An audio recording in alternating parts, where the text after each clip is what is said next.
Viva a todos os que nos ouvem em qualquer parte do mundo onde isso aconteça e aos que estão aqui no Porto, nos encontros fora da caixa, a assistir ao vivo à gravação do podcast Bloco Central, uma conversa entre Pedro Marcos Lopes e Pedro Cisa Vieira. Eu sou o Paulo Baldaia, na moderação dessa conversa, semanalmente. Entramos na campanha oficial da segunda volta das presidenciais. Esta terça-feira realiza-se o único frente a frente nas 3 televisões de sinal aberto e o país vota a 8 de fevereiro. Se as sondagens voltarem a acertar, António José Seguro será o próximo Presidente da República, num tempo político em que há uma maioria sociológica de direita. Como vai André Ventura, reforçado nas urnas, lidar com o governo de Luís Montenegro? Para que servirá o movimento criado por Coutinho de Figueiredo com a mira apontada a 2031? Que direita sai destas eleições? Sem grande espaço no debate político de trazer por casa, o mundo mudou e isso ficou muito claro em Davos, onde o primeiro-ministro canadiano, Mark Carney, fez uma intervenção inspiradora no dia anterior a Donald Trump recuar em relação à Groenlândia, depois da Europa se mostrar firme e unida na oposição à anexação da maior ilha do mundo. A América a ferro e fogo, por causa do combate à imigração, é outra das marcas da presidência de Trump.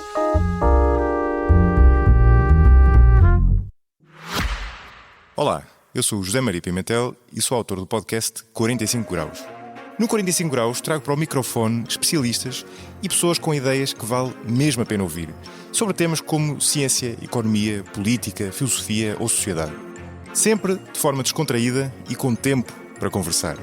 É um espaço para aprender e pensar sobre o mundo de forma mais crítica. Novos episódios a cada 15 dias. Procure 45 Graus em qualquer aplicação de podcast. Viva Pedro, Cisa Vieira, começo por ti. Há um ano que andas a falar da revolução que Trump quer fazer neste segundo mandato, de uma América que de certa maneira já não vive numa democracia liberal, de uma nova ordem mundial. Estamos a meio de uma ruptura, não de uma transição, lembrou o primeiro-ministro canadiano em Davos. Pergunto, já não há tempo a perder, o que tínhamos já não volta e é preciso responder, escolher caminhos alternativos? Boa tarde. É, claramente, eu julgo que, tenho falado disso, o que está neste momento em curso nos Estados Unidos é de facto uma mudança tão drástica que podemos falar de uma revolução. O reforço do poder executivo relativamente aos outros poderes que tradicionalmente o controlavam, a dissipação dos poderes, digamos assim, fácticos na sociedade civil, universidades, empresas, comunicação social e, finalmente, na ordem externa, romper com as regras de organização do sistema político global, das regras do capitalismo internacional e pôr em causa, portanto, também as alianças tradicionais. Esta mudança já estava em curso, nós já sentíamos isto desde há mais de uma década. Foi no tempo do presidente Obama que a NATO determinou que 2% dos países, cada país tinha que dedicar 2% do seu PIB às despesas de defesa.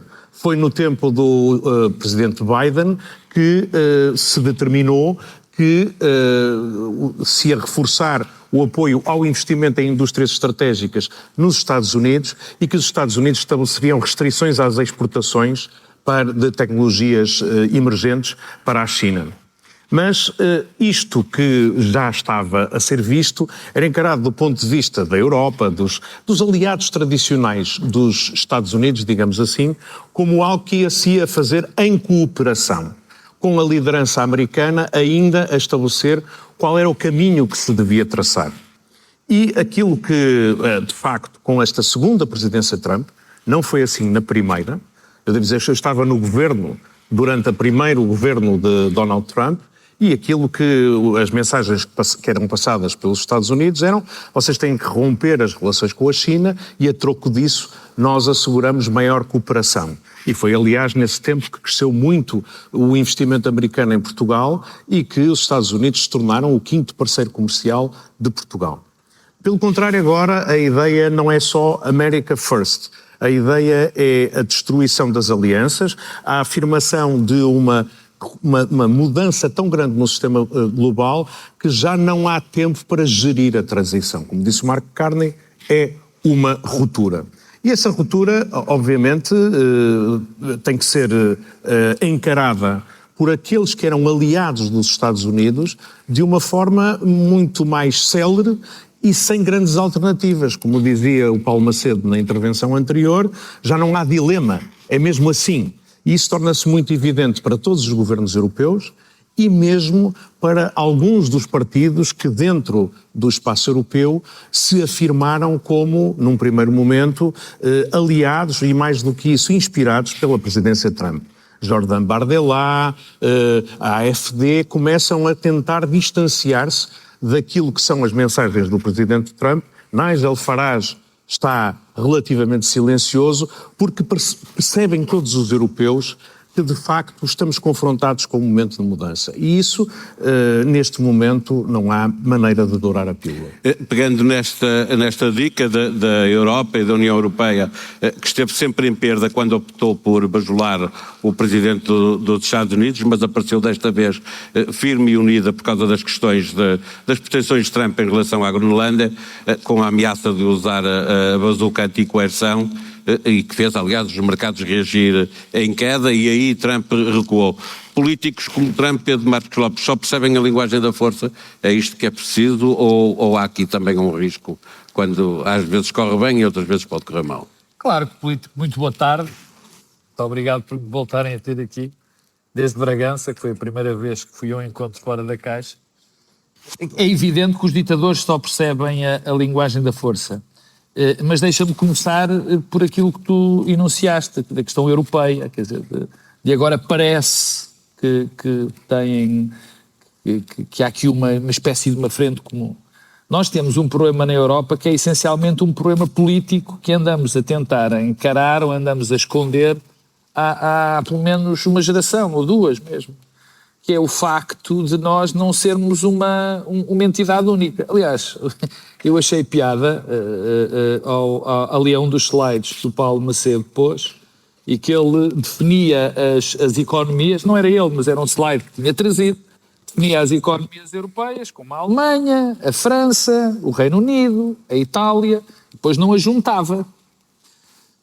Isto quer dizer alguma coisa, quer dizer que nós não podemos sequer falar da Europa como uma entidade que esteja unida, que nós muitas vezes falamos de que a Europa é o maior mercado, ainda é o maior mercado das grandes potências. De facto não é, porque não funciona como entidade comum, particularmente a nível político. Esta ameaça da bazuca tinha isso implícito, não é? Sim. Ser um grande mercado de consumo, eu lamento, podia castigar a economia americana. Eu sou mais pessimista, quer dizer, enfim, sou mais pessimista, mas eu, quando olhei para essa ameaça, eu olhei para aquilo e disse, eu quero ver como é que eles depois executam as ameaças. Porque os bluffs, quando não são concretizados, depois ainda é pior. Mas isto começa, deixa-me começar pelo princípio, para ser mais rápido. Nós vivemos na Europa num otimismo quase infantil. A dada altura convencemos-nos que o mundo tinha mudado. Aliás, o mundo tinha mudado, não, os homens tinham mudado. Nós agora íamos viver numa paz permanente, tínhamos uns rapazes do outro lado do oceano que tratavam da nossa defesa e nós podíamos alegremente construir um Estado social sem nos preocuparmos grande coisa com aquilo que eram as nossas fronteiras, até, enfim, atingimos o cúmulo, os alemães atingiram o cúmulo dos cúmulos, de pensar, eu já disse aqui isto uma vez, que o meu pai dizia-me sempre quando eu era pequeno, não te preocupes com estas crises, porque depois, quando toca a economia, ou melhor, as crises são boas, depois quando toca a economia cresce, todas as pessoas vão querer democracia, porque não é assim como funciona, quer dizer. E nós fomos movidos por este esquecimento de tudo o que é a história da Europa e a história da humanidade, e deixamos-nos meter nesta camisa de forças, onde neste momento temos alguém que decide fazer o que já todos vimos, quer dizer, diplomacia através da força, utilizar as tarifas como uma arma quase de destruição maciça, e portanto estamos completamente expostos. Porque também nos esquecemos, e este é o segundo ponto, do problema político essencial. Quer dizer, para a Europa funcionar como uma entidade unida, eu ainda não percebi, quer dizer, eu já vi muitas teses, aliás, antes da crise ainda havia mais, antes desta crise digamos, que os Estados Unidos e o Donald Trump inventou, e essa foi o apogeu. Eu nunca percebi bem, durante os últimos anos, o que é que se queria em relação à Europa para que ela conseguisse, como é que se fazia isto de tomar uma posição unida, unívoca, de ter um exército, de termos capacidade de defesa, de termos, por exemplo, a união fiscal. Como é que isto se fazia sem haver uma união política? E eu agora, acho que está bastante evidente para as pessoas que, ainda para mais, não se consegue essa resistência, essa união política, como ainda temos uma coisa que o Pedro, enfim, já falou aqui muitas vezes, aliás, ele estava sempre a dizer, é a questão da quinta coluna.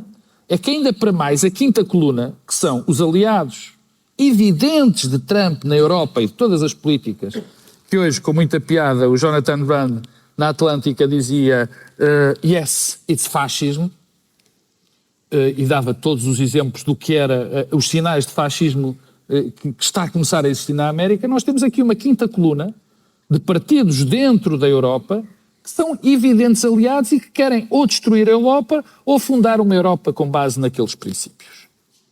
E quando os países estão ainda separados, mais fácil é estas quintas colunas funcionarem. Muito mais fácil. E, portanto, eu gostava de partilhar o otimismo europeu, porque a Europa gostava de dizer que nós ainda somos ainda maior espaço económico, rapidamente em perda. Gostava de achar que nós vamos conseguir utilizar esta força comum de uma maneira unida. Gostava de acreditar que a coerção daquilo ia ser executada, mas não posso. E eu só acho que há um caminho, o único nosso caminho possível é percebermos a história, perceber o que os homens sempre foram e que nós nos precisamos defender e finalmente ter um espaço comum.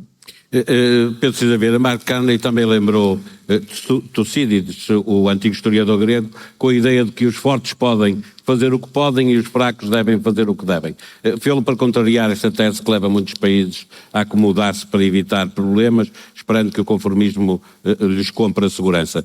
A questão é de saber se países que são fortes economicamente e que estão separados, como o Pedro Marcos Lopes estava a referir, o Canadá, o Reino Unido, a França, a Alemanha, estão em condições de desenhar outras alianças que permitam rapidamente romper com a dependência que existe dos Estados Unidos, sem criar uma outra dependência, não é? Podendo, o Carlos chamava os países médios. Estão e têm que o fazer, isso não tenho dúvidas.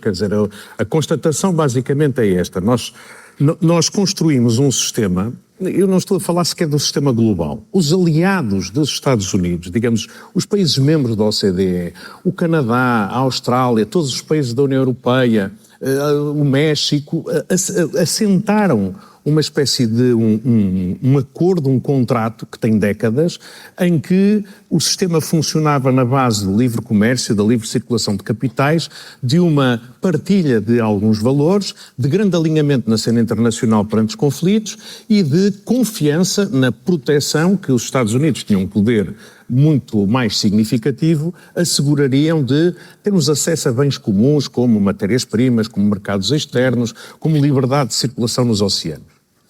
E aquilo que neste momento existe é uma ruptura com esse sistema. E é uma ruptura muito brutal, porque não se trata, por dois motivos, aliás, muito significativos.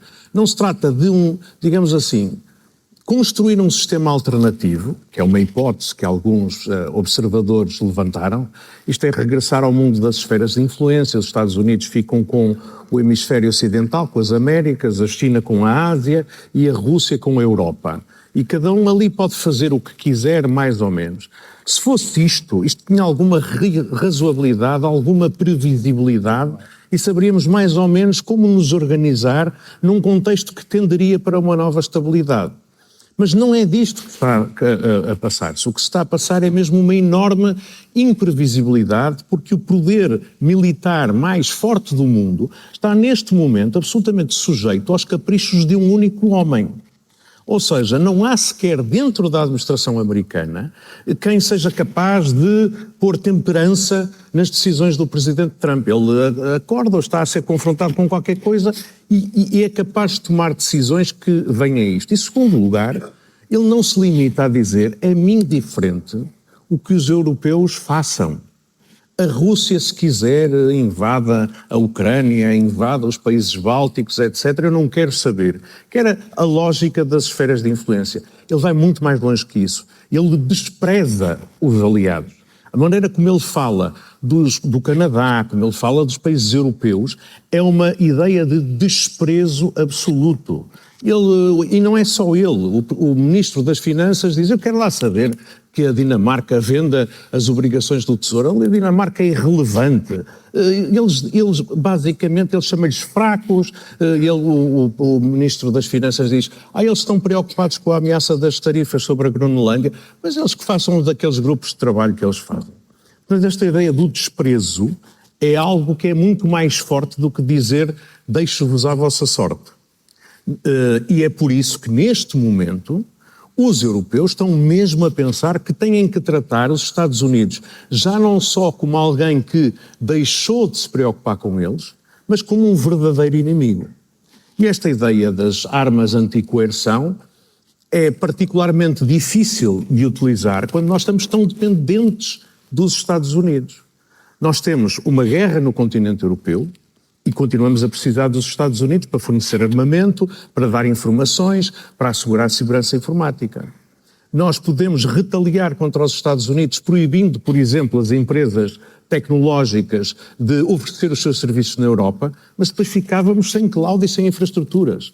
Portanto, é muito difícil e isto torna as questões mais urgentes. Qual é o problema?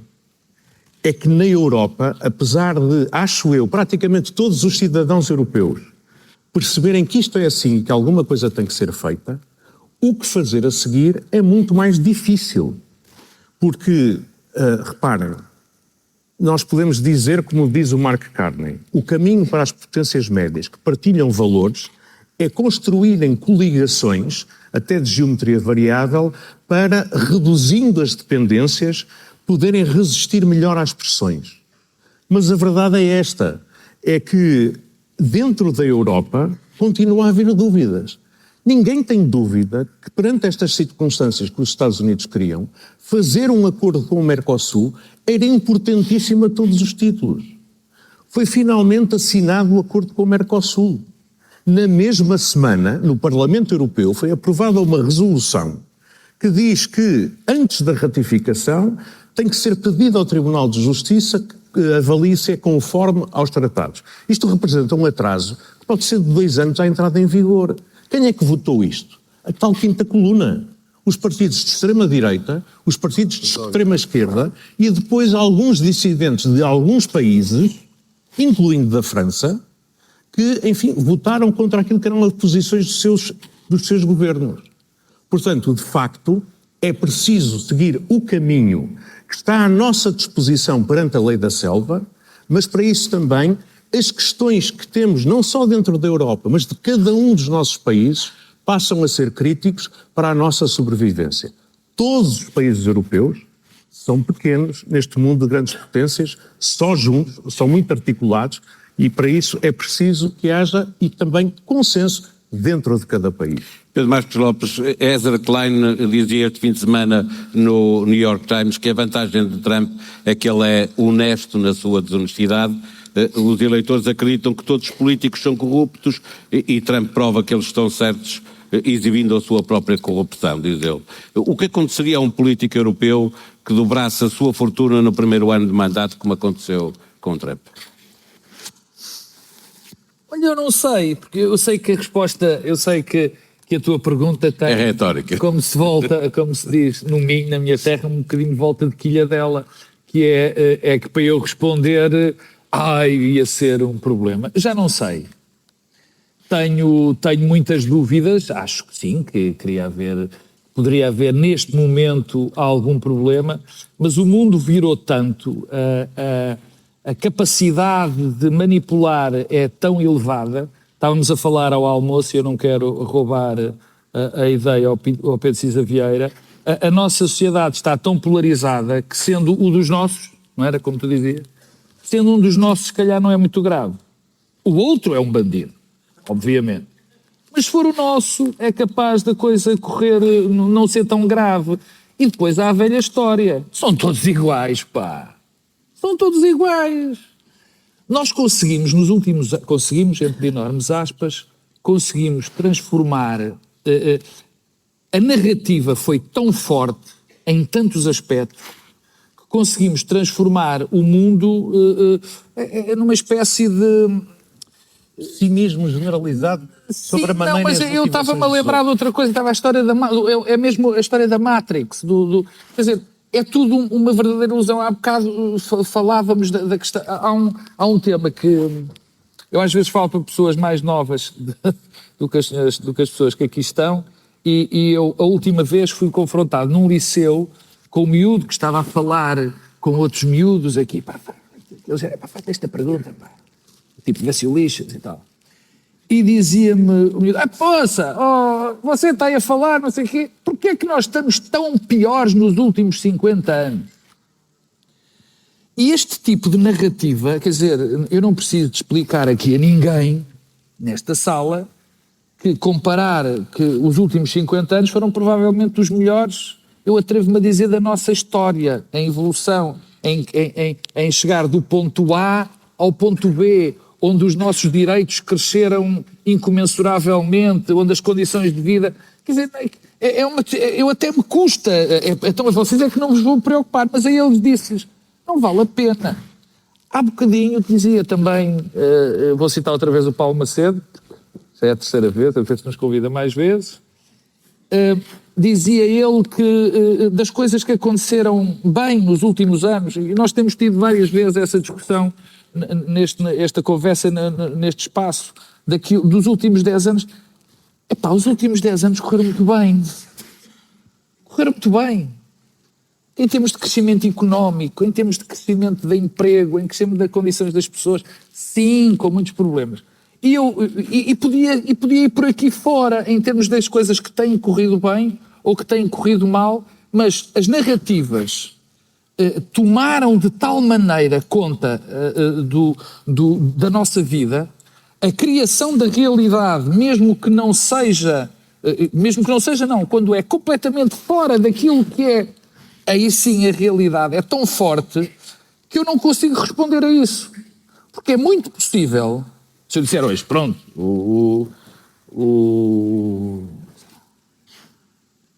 o Pedro Sánchez vai duplicar... Podes dizer o Orbán, porque não é mais fácil. Desculpa? Podes dizer o Orbán da Hungria. Mas é que é mais fácil por ter mais partido contra. Não, porque é isso subvertia a tua pergunta, porque já não é uma democracia, claro, de facto, a Hungria. Mas vamos aqui ao lado, a Espanha. Eu tenho muitas dúvidas que o Sánchez duplicasse a fortuna. Por exemplo, o Poder Judicial, se calhasse num juiz espanhol, próximo do PSOE, o condenasse. Isto é horrível dizer, mas eu vejo-nos a nós polarizados, e muito, mas vejo a Espanha, tenho acesso, quer dizer, e portanto, é por isso que eu não posso responder. A justiça em Espanha, agora depende se calhar um juiz de esquerda ou de direita. Portanto, respondendo de uma maneira concreta, é não sei. Seria muito mais intolerante agora, do que existe nos Estados Unidos. Agora. Nos Estados Unidos sempre foi habitual os presidentes terem fortuna, mesmo que se fosse gerida por terceiros. Agora, quer dizer, o que agora existe é um descaramento absoluto. O presidente recebe relógios de ouro, recebe investimentos na sua empresa de criptomoedas para os países beneficiarem de acordos comerciais. Pedro, mas deixa-me interromper. É uma coisa inacreditável. Isso é que é mesmo mercadejar com o cargo. Certo, mas deixa-me interromper para te dizer o seguinte. Há 10 anos, nós achávamos que o supra-sumo da ética era a presidência dos Estados Unidos. Sim. Há 10 anos, foi ontem, que aquilo era incrível. Eles nem um telefonema. Nós queríamos ver uma série, por exemplo, o West Wing, que foi a primeira grande série de política, que era sobre um presidente democrata, onde os tipos, quando estavam que se ia fazer uma lembras-te disso? Podia telefonar para o partido, tinha que sair da Casa Branca, era um cafezito que havia na esquina para telefonar para o partido, porque era impensável utilizar-se a Casa Branca para telefonar para o partido. Também isto foi há 10 anos, homem. Vamos dar um salto mesmo para fechar esta parte dos Estados Unidos. Eu queria, antes de passarmos às presidenciais, queria ouvir-vos aos dois sobre o que vamos vendo e ouvindo dos Estados Unidos com o ICE, que é a agência federal que trata das questões da imigração. Não é uma polícia, embora possa parecer pelas imagens que estamos a falar de uma polícia, mas não é uma polícia, é uma agência federal. Está longe das fronteiras, causando... É uma espécie de CEF, que já não existe em Portugal, mas o ICE é o que há de mais parecido com isso. Está a causar conflitos com populações de várias cidades do estado do Minnesota. David French fala de um congresso povoado maioritariamente por pessoas que estão convencidas que Trump vai subjugar a América e o mundo como os subjugou a eles. Alguma esperança de que estas midterms em novembro, as intercalares de novembro, sirvam para impor limites ao poder de Trump? Precisa ver. Eu acho que é duvidoso, porque eu acho que de facto ali o que está neste momento em curso é uma presidência imperial e uma subjugação, quer do Partido Republicano, que tem a maioria do Congresso, e isso entronca com a questão que colocaste, quer com os próprios tribunais. E portanto eu tenho dúvida, e acho muito duvidoso, que um presidente que venha a seguir queira muito reduzir o âmbito dos poderes da presidência e aceitar novamente limitações àquilo que foi. Pelo contrário, até pode haver uma tentação para vingança, que eu acho que é uma coisa que é terrível. E o próximo presidente pode ser J.D. Vance. O presidente é mais, digamos assim, refriado, não tanto por midterms, mas por ele perceber, ele é muito sensível à opinião pública, e aquilo que percebeu, e à economia, o que se está a ver na televisão assusta os próprios eleitores republicanos, e por isso agora ordenou a abertura de uma investigação ao ICE, mas também aos temas dos mercados e da economia. E os Estados Unidos, de facto, estão neste momento a sofrer também do plano económico uma avaliação negativa por parte dos investidores. Porque o reverso da medalha desta presidência imperial é o fim do Estado de Direito. O Estado de Direito é aquilo que garante que quem tem poupança, quem tem propriedade é protegido contra os caprichos de um Estado todo-poderoso. Nós construímos as democracias liberais precisamente para limitar os poderes do rei, que antes se apropriava da propriedade dos outros, quebrava contratos, etc. E estes movimentos todos nos Estados Unidos, a maneira como aliás agora se está a tentar pôr em causa a própria independência da Reserva Federal, está a levar muitos investidores a fugirem dos ativos em dólares. Na verdade, a preocupação que existe numa desvalorização do dólar, a preocupação que existe com estes movimentos de baixas de impostos que agravam o déficit, que aumentam, que fazem estas questões todas, está a levar um movimento nos mercados de diversificação à procura de outros ativos e neste momento, sobretudo, ouro já está o ouro. Com preços neste momento, o recorde. Ouro. Mas há uma coisa que também constitui uma vantagem para a Europa, que é, por um lado, a Europa detém muitos ativos americanos, mas tem é que criar uma coisa, que é oferecer aos investidores, incluindo aos investidores europeus, alternativas de investimento. A Europa poupa imenso. Os Estados Unidos endividam-se e acumulam déficits externos. A Europa, pelo contrário, acumula superávites.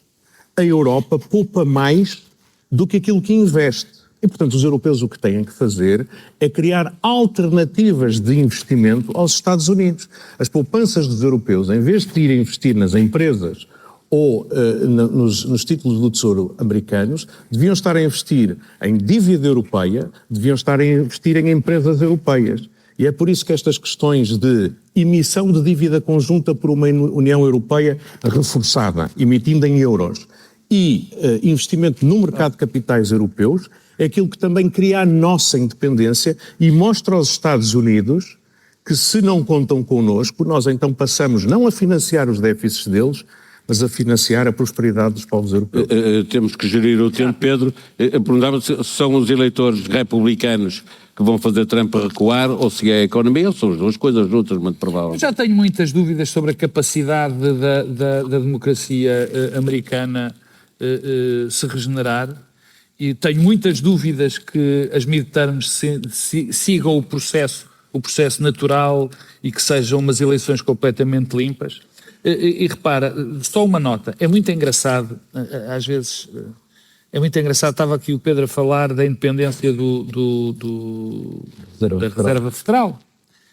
E eu lembro-me que há poucos anos, isto é tudo de ontem, a grande questão da esquerda, de muita da esquerda europeia, era achar que os bancos centrais deviam ser conduzidos pelo poder político, porque isso era uma subversão à democracia. Mas, em frente, há 2 pontos essenciais na questão do ICE, e para ser rápido, para irmos à política nacional.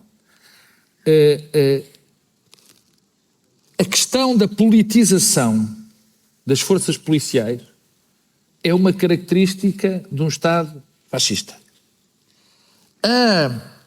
Táticas de Estado policial é o que ali está também à nossa vista e é outra caracterização de um Estado fascista.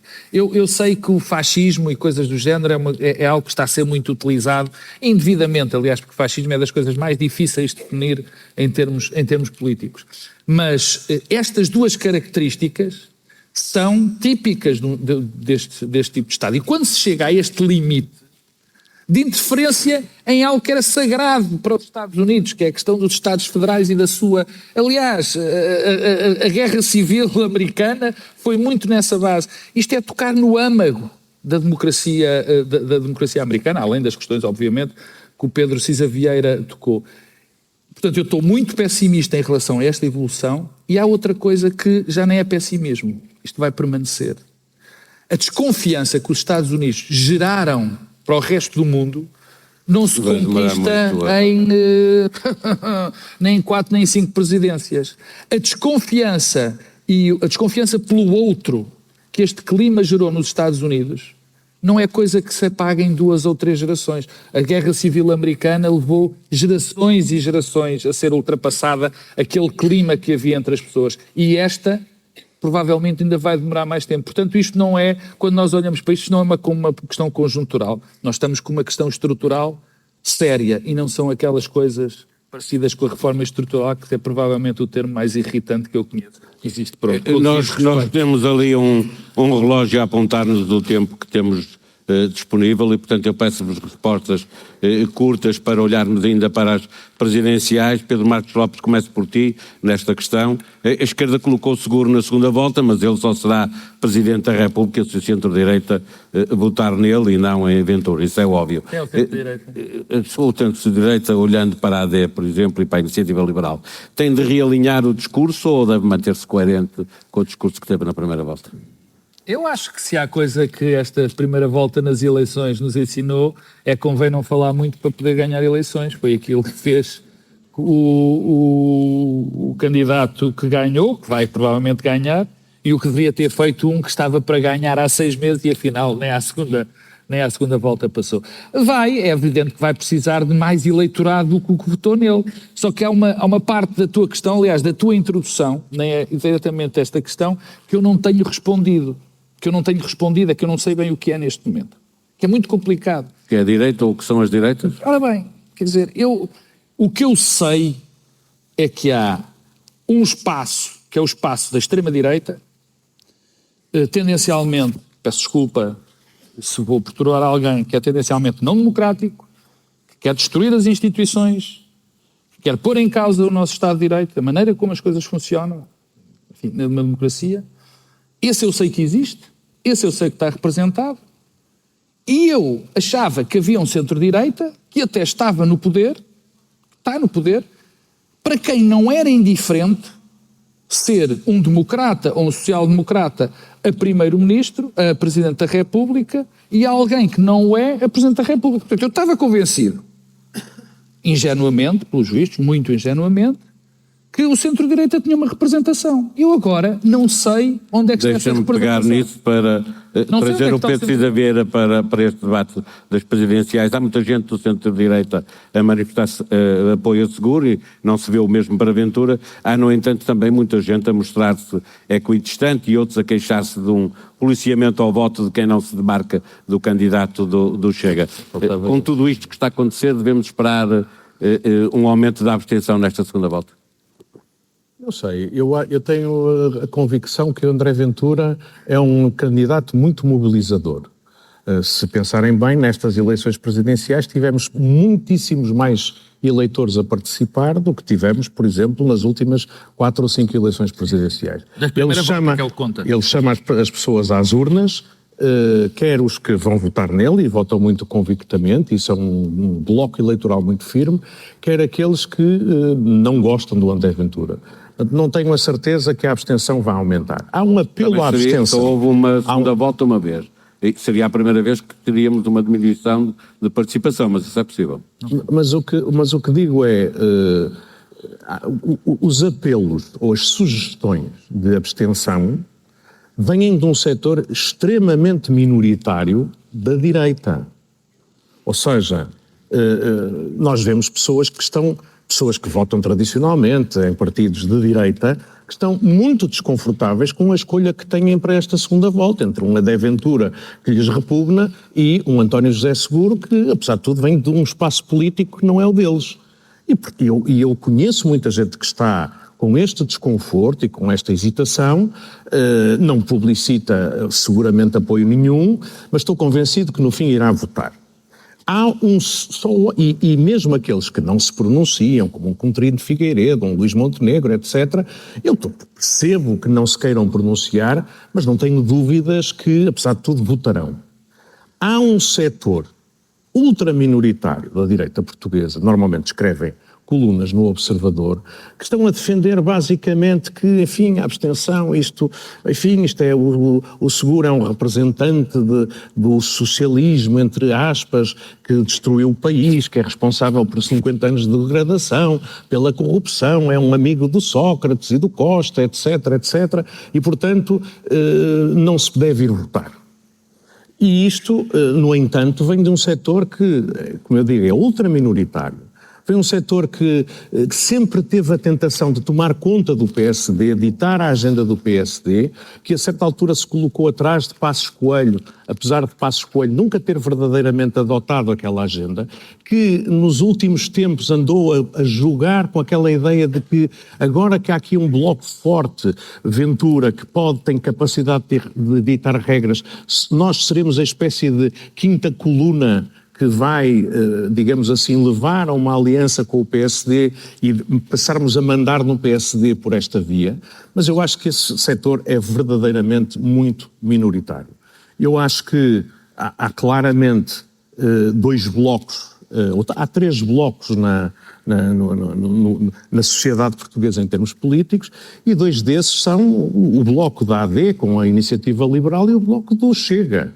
E não se confundem e têm valores e princípios muito diferentes. Com mais ou menos diferenças, a verdade é que o bloco dos eleitores que votam na AD, que votam na Aliança, na Iniciativa Liberal, são, apesar de tudo, eleitores que são comprometidos com a integração europeia, com o Estado de Direito, com os direitos, liberdades e garantias, que basicamente podem ser mais liberalizantes ou mais adeptos de um Estado mais interventor, podem ser mais ou menos conservadores em matéria de costumes, mais ou menos europeístas, mas, digamos assim, isto é uma diferença de grau dentro deste grupo de eleitores. E depois, de facto, o Chega representa um espaço diferente. A diferença já não é de grau, é mesmo de natureza.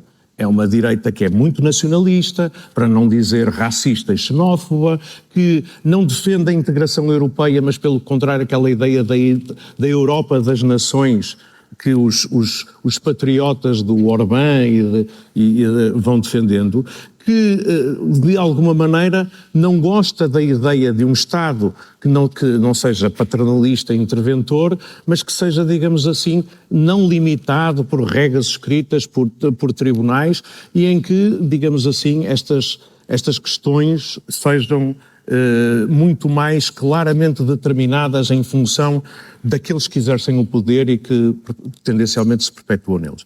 Não há confusão entre estes 2 blocos e, portanto, acho que a ideia da abstenção ou de que isto é relativamente indiferente é uma ideia ultraminoritária. Pedro, 30 segundos para fechar. O que o Pedro diz é um problema. Porque é assim, se esse centro-direita, se de facto o Pedro tem razão, E essa direita, muito à direita, vamos pôr, do PSD, é pequena. E este centro-direita é significativo. Nós temos aqui um problema de sistema. Não. Temos, lamento, mas temos. Já temos agora. Não, é simples. Então quem é que lidera essa parte? Quem é que lidera? Porque o que eu sei é que há uma parte, eu também acho que a maior parte das pessoas de centro-direita vão votar António José Seguro e acham que o PSD, já não existe, não vale a pena falar dele, acham que o PSD é um partido, não preciso de repetir os argumentos que são conhecidos, muito mais próximo do Partido Socialista, porque partilham valores da democracia liberal, vários valores, é muito mais próximo. Portanto, essas pessoas acham isso e acham que o Chega não é sequer da mesma família política. Ora bem, se o líder desse centro-direita não acha isto, há aqui... desculpa lá, Pedro, intenções é assim... Eu acho que ele acha. Não, o que ele me disse a mim é que era indiferente, que ele estava no meio entre os Chegas e a coisa. Portanto, Pedro Marcos Lopes, deixa-me só lembrar. A história do Coutrinho, quer dizer, porque é que o Coutrinho aparece? O Coutrinho aparece porque percebe. Não temos mesmo tempo, vamos deixar para outra discussão, lembrar só aquilo que tu dizes muitas vezes. Há muitos países na Europa que têm uma grande fragmentação e têm uma outra cultura de entendimento e de acordos que é permitido governar. Mas vamos deixar para o episódio seguinte. Estamos a fechar este, gravado ao vivo no Porto, nos Encontros Fora da Caixa, à altura para o Bloco Central de Interesses, momento em que os comentadores residentes fazem as suas sugestões culturais, livros para ler, músicas ou concertos para ouvir, cinema, teatro, exposições para ver. Começo pelo Pedro Cisaveira. Bom, eu vou recomendar a leitura de um livro que faço também um apelo para que seja traduzido e editado em Portugal, que fui ler, devo dizer, depois de ouvir o discurso do Mark Carney em Davos. É o livro do Václav Havel, O Poder dos que não o têm. Em inglês é The Power of the Powerless, onde ele, de facto, faz aquela ideia de que estas ditaduras, estes autoritarismos, só funcionam com o consentimento dos que são subjugados por ele. Ou seja, a ideia de que nós fazemos de conta que acreditamos naquelas mentiras que nos vão contando. É a ideia do dono da mercearia que põe o cartaz a dizer trabalhadores de todo o mundo unidos. Ele sabe que fazendo aquilo o deixam em paz e pode seguir a sua vida, mas ele não acredita naquilo. Mas uma coisa muito curiosa que ele faz a propósito disto é que também as mentiras têm que ser mentiras que as pessoas, apesar de tudo, não sejam humilhadas por as afirmarem. E era o que ele dizia. Proletários de todos o mundo unidos é uma coisa que, na verdade, o que quer dizer é eu tenho medo e estou a dizer estas coisas para me deixarem em paz. Se o poder, em vez de vender estas mentiras como Make America Great Again, dissesse pura e simplesmente eu estou aqui para mandar e vocês obedecem, as pessoas tinham tanta vergonha, eram tão humilhados que não aceitavam. Como disse o primeiro-ministro belga, há uma diferença entre ser um vassalo satisfeito ou um escravo miserável. E, portanto, este livro é um livro esclarecedor e eu sugeria esta leitura e sugeria a sua edição em Portugal. Pedro Marcos Lopes. Escrito por alguém que viveu debaixo de uma ditadura comunista e que depois se tornou presidente da República Checa. O espaço que eu mais gosto neste nosso programa é de sugerir livros, exposições e as coisas que eu e o Pedro tanto gostamos. Mas eu, pela primeira vez, vou fazer outra coisa. A semana passada foi assassinado um amigo meu, um grande amigo meu, daqui da cidade do Porto, que vivia em Moçambique. Era administrador de uma empresa, de um banco, através de um sócio da Caixa de Depósitos é maioritária, e esse meu amigo era representante do BPI, que era um dos sócios, penso eu, espero não estar a fazer nenhuma confusão com a estrutura acionista desse banco, e até hoje ainda não sabemos exatamente o que aconteceu. Esse homem, que era um homem bom, era alguém que só de pensar se poderia alguma vez suicidar, particularmente com facadas nas costas, é insultar a nossa inteligência. E nós, passado uma semana e tal, ainda não ouvi uma palavra. Sei que há medidas da Polícia Judiciária, já foi e tudo mais, mas ainda não ouvi uma palavra de pessoas que eu acho que deviam falar, como Primeiro-Ministro, como pelo menos o Ministro dos Negócios Estrangeiros, ter qualquer coisa que nos desse algum alento a quem era amigo dele e tanto custou este episódio, de tal maneira violento para todos nós. E, portanto, peço desculpa desta vez não falar de coisas alegres, mas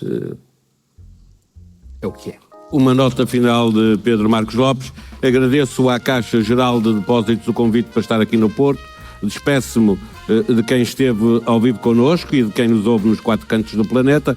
Quando voltarmos na próxima semana, o único frente a frente entre os candidatos presidenciais já terá acontecido. Estaremos a poucos dias de escolher o próximo Presidente da República. Tenha uma boa semana, não esqueça, votar é um direito, é um dever cívico. Obrigado.